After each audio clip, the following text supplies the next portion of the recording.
Muy buenas tardes. Muchísimas gracias de nuevo por estar con nosotros en este programa que hemos dado a llamar Status Report dentro de la economía pandémica. Yo soy Víctor Raúl Benítez, el conductor del programa.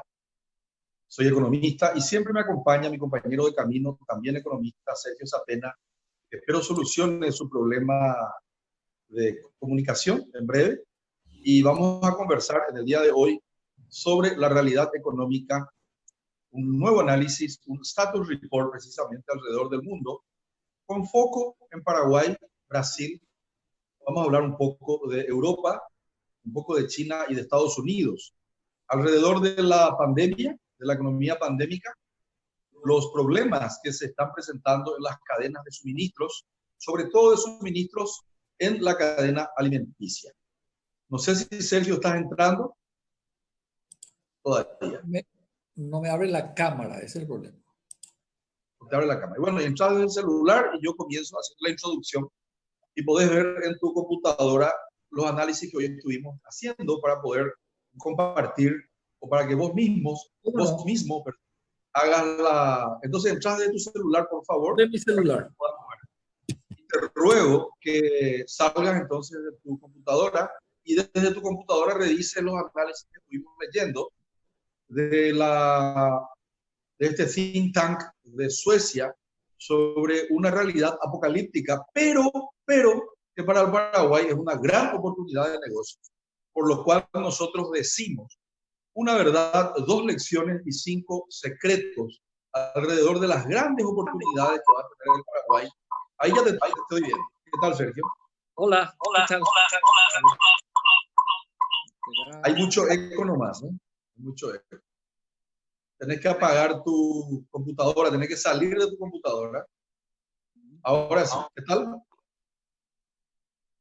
Bueno, Sergio, por lo que veo, como ustedes verán, Sergio tiene más de 50 años, no maneja la tecnología. Y tenemos que sonreír un poco porque se está peleando, cosa que los millennials manejan de taquito. Ahí me ves, ahí salgo. Pero sale un eco muy feo porque aparentemente no saliste en tu computadora de la conexión de Zoom. Tienes que salir de tu computadora, de tu laptop de Zoom. Tienes que desconectarte de Zoom desde tu laptop. Bueno, el tema de hoy es el siguiente. En Paraguay, según algunos análisis preliminares de la señora ministra del Trabajo, se estima que se llegará a 1 millón de desempleo en este primer tiempo de dolores de parto, de un nuevo normal, de un nuevo modo COVID de vivir, pero que desde nuestro punto de vista y desde muchos puntos de vista va a tener un efecto rebote a partir del 2021 en la generación de riqueza, en el rebote del Producto Interno Bruto paraguayo, que puede llegar a caer, ahora ya dicen algunos, hasta 5%. El Banco Central estimaba 1,5, 2, otros estimaban 2,5, o sea, 2,5% de caída en el Producto Interno Bruto del Paraguay en el 2020. Pero con un efecto rebote que se iba a iniciar en el 2021, espectacular, siguiendo la tendencia de los últimos 15 a 17 años en la economía paraguaya, que venía creciendo alrededor de 4, 4,5, 4,7% exponencial anual acumulativo. Geométricamente, el Paraguay venía creciendo aproximadamente 15% en los últimos años. Eso es lo que nos hace decir, como primera lección de esta economía pandémica, que todo aquel que pueda tener una versión positiva de su pasado podría construir una visión optimista de su futuro.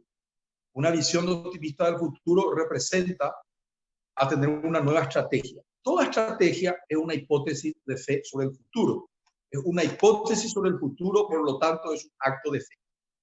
Y ahora me gustaría dejarle a Sergio, con quien estuvimos analizando un artículo que está en inglés, pero me gustaría que Sergio, que maneja bien el inglés, lo pueda traducir, sobre cuál es el análisis que hace un think tank de Suecia, revisando las palabras de Merkel y de otros líderes mundiales, alrededor de una ruptura aparente en la cadena de suministro, que nos hace decir que la próxima pandemia, en la secuencia de esta que la estamos sintiendo, que es una pandemia de origen sanitario, pero que se traduce en una recesión como política deliberada de los estados dentro de las medidas de salud, se pueda después, en la secuencia, convertir en una pandemia de hambre. ¿Cuál es tu opinión y cuál es la opinión del think tank, Sergio, por favor?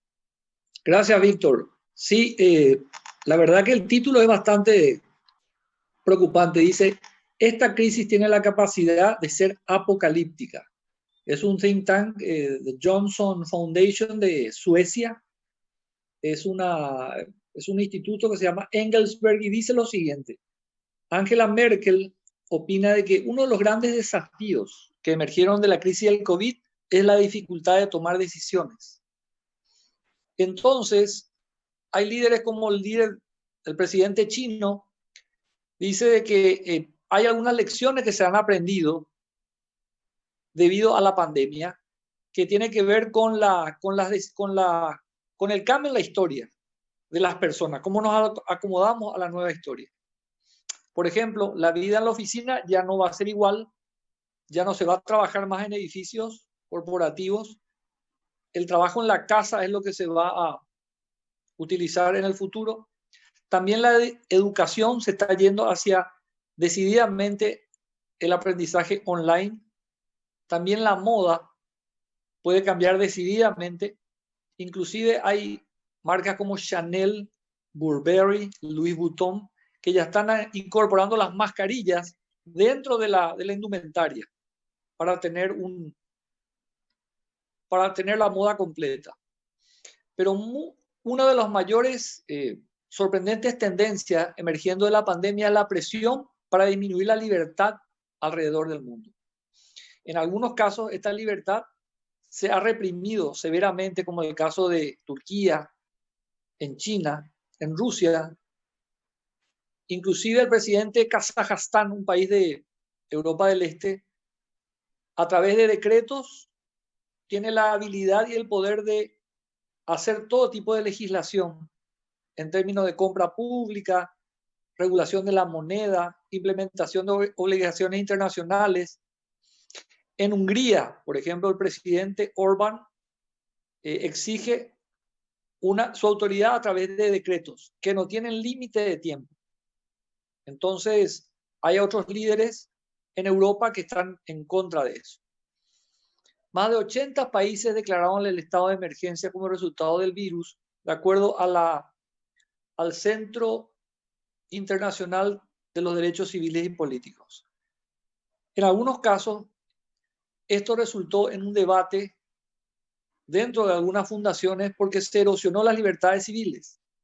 En Gran Bretaña se emitió una ley que se llama la Ley Coronavirus, que tiene 329 páginas, donde suspenden todo tipo de estudio por parte del Congreso en temas que tengan que ver con la ayuda a los grupos más vulnerables. Y también exige que la policía sea más severa en el control de la ciudadanía. Es como lo que decíamos, surgen los piragüeos otra vez, porque solicitan que la ciudadanía denuncie al vecino que está haciendo una reunión. Hay algunos grupos de resistencia en Estados Unidos, por ejemplo, que están en contra del cierre de la frontera y están apoyados por Donald Trump, que en algunos tweets dice, libérate Michigan, libérate Minnesota, libérate Virginia. Cuando alguien creería que el presidente de Estados Unidos puede ser más demócrata, él dice en una frase dictatorial, dice, cuando uno es presidente de los Estados Unidos, la autoridad es total. Y esa es la manera que debe ser, en una conferencia de prensa. Estas normas que están impulsando en contra de políticas democráticas están yendo hacia la autocracia, a medida de autocracia, como es la de Rusia, como es la de Estados Unidos. Y en la extensión del problema y el alcance de esta pandemia ha hecho que algunos países individuales y de que la economía global en general tenga que pasar por algunas dramáticas analogías, como por ejemplo la guerra de Vietnam, o la pandemia que hubo en Inglaterra en 1660. Muchos economistas miran a la Gran Depresión y recuerdan todo lo que pasó en la Gran Depresión, pero dicen que esa fue un impacto limitado, distinto a lo que está pasando ahora. Un reporte de la Organización Mundial del Trabajo habla de que el 50% de todos los trabajadores en el mundo están en un peligro inminente o que pueden tener sus vidas destruidas. ¿Por qué? Porque países más ricos que están soportando el mantenimiento de los empleos a través de esquemas que son muy caros, pueden no tener todos los recursos suficientes para hacerlo indefinidamente. Entonces dijo el director general de una organización que se llama ILO, Guy Ryder, dice, si no hay ingresos, significa que no tendrás comida, no tendrás seguridad y no tendrás futuro. La consecuencia de todo esto es algo apocalíptico desde el punto de vista de la alimentación.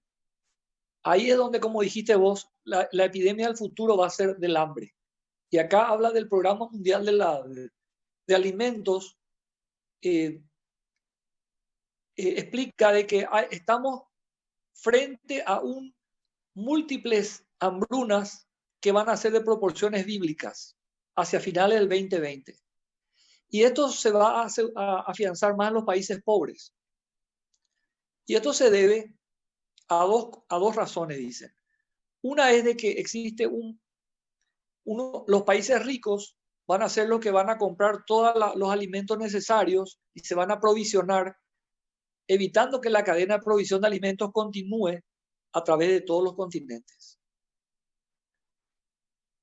Entonces, nos encontramos en un momento de dificultad para cumplir con la provisión de alimentos que va a generar una mayor desigualdad en el mundo.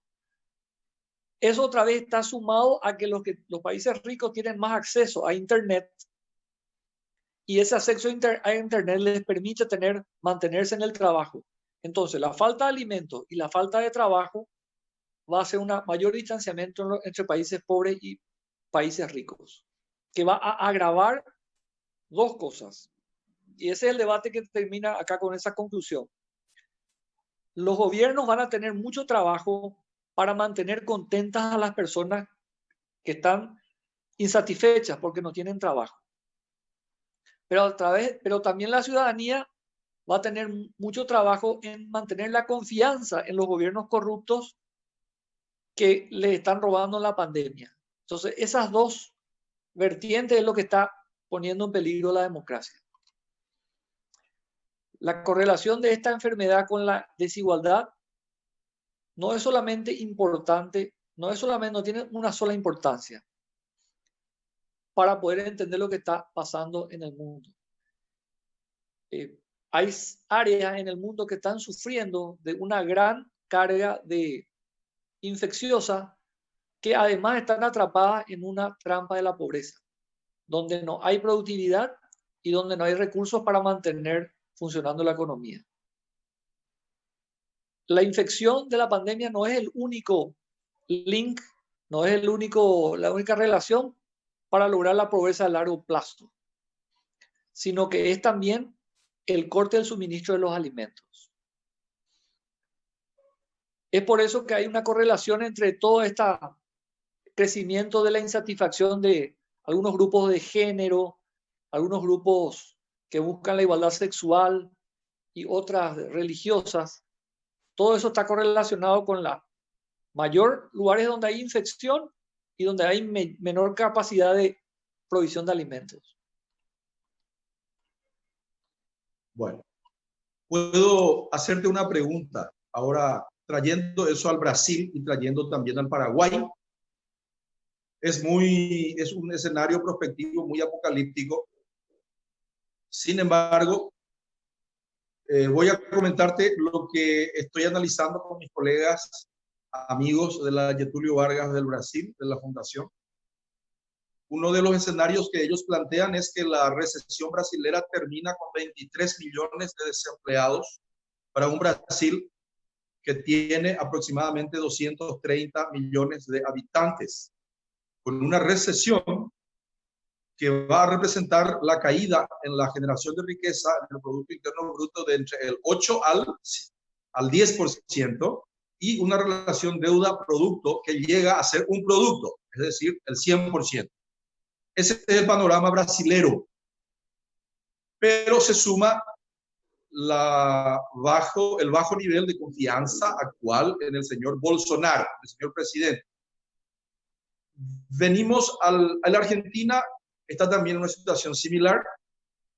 Sin embargo, estuvimos leyendo que grupos argentinos del sector primario están vendiendo muchos alimentos a los Estados Unidos. Estoy refiriendo a el grupo Bember, que era dueño de cervecería paraguaya y de Paraguay Refrescos, que vendieron sus RUCs, sus empresas cerveceras, originalmente fundada por Otto Bember, a el grupo Ambev InBev de Marcel Teles, Beto Sicupira y Jorge Paulo Lima, brasileros todos, que hoy son dueños de Burger King, hoy son dueños de Cervepar, hoy son dueños de Quilmes, son dueños de cerveceras Stella Artois, etcétera, all over the world. Moral de la historia: el sector primario es un sector ganancioso, winner. Sí. ¿Cómo en Paraguay podemos ver entonces el escenario, Sergio, considerando que el estado apocalíptico o el futuro apocalíptico nos prevé una ruptura en la cadena de suministros, de suministros de alimentos, y nosotros solo en cerdos, vos y yo estuvimos analizando que tenemos suficiente maíz y suficiente soja para dar de comer a 80 millones de cerdos, y nosotros apenas estamos dando de comer a 800.000 cerdos. Y ayer estuvimos en una conferencia, videoconferencia, con un socio nuestro argentino que va a estar el próximo jueves, en este mismo programa, a esta misma hora, mostrándonos un business plan para una inversión de $23 millones para más o menos 3.000 madres de cerdos, que puede significar alimentos para millones de personas. Pero lo más importante es que nosotros podemos dar de comer a 80 millones de cerdos, y nosotros, ¿será que vamos a tener hambre en el Paraguay, Sergio? Esa es mi gran pregunta. ¿Cómo siendo un país que produce alimentos para 80 millones de cerdos, un solo producto que yo conozco porque estuvimos viendo los business planes, cómo es que vamos a pasar hambre en Paraguay? ¿O no hace falta o no deberíamos pasar hambre en Paraguay? Esa es la pregunta. Buena pregunta, Víctor. Y creo que es, como dijiste, es un momento donde Paraguay tiene las mejores condiciones para la inversión en alimentos. Entonces, los países van a buscar que no se corte esa cadena de suministro de alimentos. Y Paraguay tiene tierra, agua y sol. Ese ciclo biológico que hace que explote nuestra productividad en alimentos va a ser ahora compensada con una cantidad de activos financieros que están en el piso, sus rendimientos. Entonces, esos rendimientos van a venir al Paraguay para invertir en el sector real, para producir esos cerdos que vos decís. ¿Por qué? Porque la desigualdad que va a haber tan grande en el mundo va a hacer que los países como Paraguay tengan que concentrarse en hacer lo que hacen bien. Ya no vamos a poder distraernos en tratar de hacer cosas que no podemos hacer. Entonces el gobierno de Paraguay va a ir soltando aquellos negocios que ya no puede salvar, y va a promover y va a invertir en aquellos negocios que sí somos buenos, como es el sector de alimentos. Una pregunta: ¿vos pensás que eso depende del gobierno, del Estado, del gobierno que administra el Estado, siendo que el Estado es territorio, población, poder y derecho? Y nosotros hoy tenemos una población que está muy insatisfecha con el gobierno, creyendo que el gobierno es el que les va a salvar, siendo que el Estado, administrado por el gobierno de turno, no es ni más ni menos que apenas el 9,9, el 10% de la economía. Ayer le escuché le leí al viceministro Colmán de Economía del Ministerio de Hacienda haciendo propaganda de Paraguay, una muy buena intervención de Colmán, donde él hace propaganda de Paraguay en un jornal, en un periódico argentino, Perfil, que anda ahora por las redes sociales, por los tweets, y donde Colmán dice: vengan a Paraguay, que aquí se gana mucho dinero, porque la rentabilidad del sector primario e incluso de las manufacturas, la solidez de los fundamentos macroeconómicos es relativamente estable.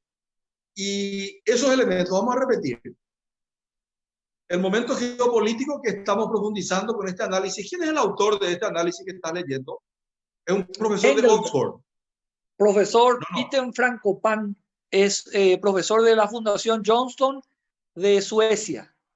Bueno, la geopolítica que él plantea es apocalíptica, pero para países como el Paraguay puede ser beneficiosa. Porque si nosotros nos alineamos con Occidente, donde probablemente vamos a tener que alinearnos, y recibimos un diploma, yo he visto 50 respiradores donó el gobierno de los Estados Unidos. Le aplaudo al señor embajador y le agradezco al señor Trump, pero yo lo que quiero es inversiones externas directas. Lo que necesitamos es que venga PepsiCo, además del respirador. El respirador no tiene que ser solo sanitario, sino que necesitamos un respirador económico.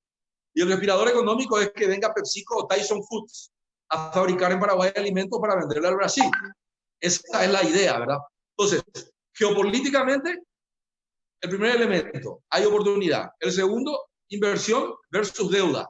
Ya no más firmar pagarés, emisión de deuda en los mercados de capitales norteamericanos, sino que inversión externa directa. Que es lo que está haciendo Colmán. Por primera vez le he visto a un oficial del gobierno paraguayo, en vez de decir el Estado te va a salvar, decir el sector privado de la jugada. Le felicito al viceministro de Economía. En tercer lugar es la migración de capitales del sector financiero al sector real. De los millennials, de los boomers, que somos nosotros, a los millennials. Y en tercer lugar, de Oriente a Occidente. En cuarto lugar, los fundamentos macroeconómicos. Y en quinto lugar, el patrimonio natural del Paraguay. Sol y agua envasable en forma de bife de chorizo, en forma de carne de cerdo, en forma de granos, en forma de milanesa a la napolitana, en forma de pizza, en forma de harina. Es decir, envasar el sol en forma de lomito, en forma de filet mignon, en forma de picaña. Esa es la jugada. ¿Estás de acuerdo con eso? Estoy de acuerdo, Víctor. Hay que felicitarle a Humberto Colmán, como decís vos. Él lo que quiso decir es que en Paraguay hay políticas de Estado en lo económico. Es decir, acá los políticos no se meten con la economía, lo cual es algo muy bueno, porque cuando vos vas a invertir tenés que tener un horizonte de mínimo 4 años o 5 años, entonces tiene que superar el periodo de cualquier gobierno de turno. Y acá lo bueno es que se mantiene la sostenibilidad de la política, hace que cada gobierno que viene no cambie las reglas económicas. Eso es lo que le da certeza. Eso que dijo Colmán. Son los fundamentos que hacen que Paraguay no necesite endeudarse. No necesitamos pedir prestado. Solamente tenemos que ofrecer lo que nosotros sabemos hacer bien y la inversión va a venir a Paraguay. Pero hay un tema. Hay un tema. Menos mal que los políticos no pasan del 9,9% como presión tributaria. Porque si pasaran, como ya pasaron algunas veces, se llegó al 13, al 14%. Como la época en que el señor presidente Lugo, con una jugada maestra, consiguió $300 millones más por la cesión de energía al Brasil, subió 35% los gastos de personal del sector público. Menos mal que la economía paraguaya tiene una baja presión tributaria todavía, porque si tuviera más, se malgastaría más, porque el malgasto es directamente proporcional a la recaudación. Y la recaudación baja también responde a la baja, al bajo nivel de confianza que tienen los actores económicos, los actores de los negocios en el sector político. Hay que llegar a un pacto de la Moncloa. Y ese pacto tiene que ser bajo costo, alto impacto de las inversiones, de los gastos corrientes. Y más inversión en infraestructura, que creo que lo está haciendo el Ministerio de las Obras Públicas, a pesar de que a muchos no les gusta, pero el señor Vince está haciendo su trabajo, a pesar de los pesares. Y por otro lado, lo que falta es racionalizar los gastos. Tenemos que despedirnos, Sergio, porque nos recomiendan que nos retiremos unos 4 minutos antes de las 13:30. ¿Algún mensaje final sobre este panorama apocalíptico del señor Peter y las posibilidades de Paraguay, por favor? Y el jueves le prometemos a los que nos siguen que vamos a mostrar un business plan de cómo ganar plata, 12% anual en dólares sobre la producción de cerdos. Vamos a estar hablando con nuestro socio desde Buenos Aires, Juan, ¿cómo es? Lazarte. Juan Lazarte. Excelente, Víctor. No, como conclusión, nomás decir que esta fundación sueca dice, no invertamos más tiempo en pensar que el gobierno nos va a salvar. ¿Por qué? Porque va a generar autócratas, puede generar populismo exagerado.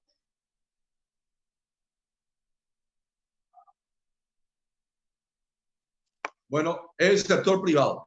La salvación está en el sector privado por el lado real de la economía. Así mismo. Muchísimas gracias. Hasta el jueves. Chao, chao.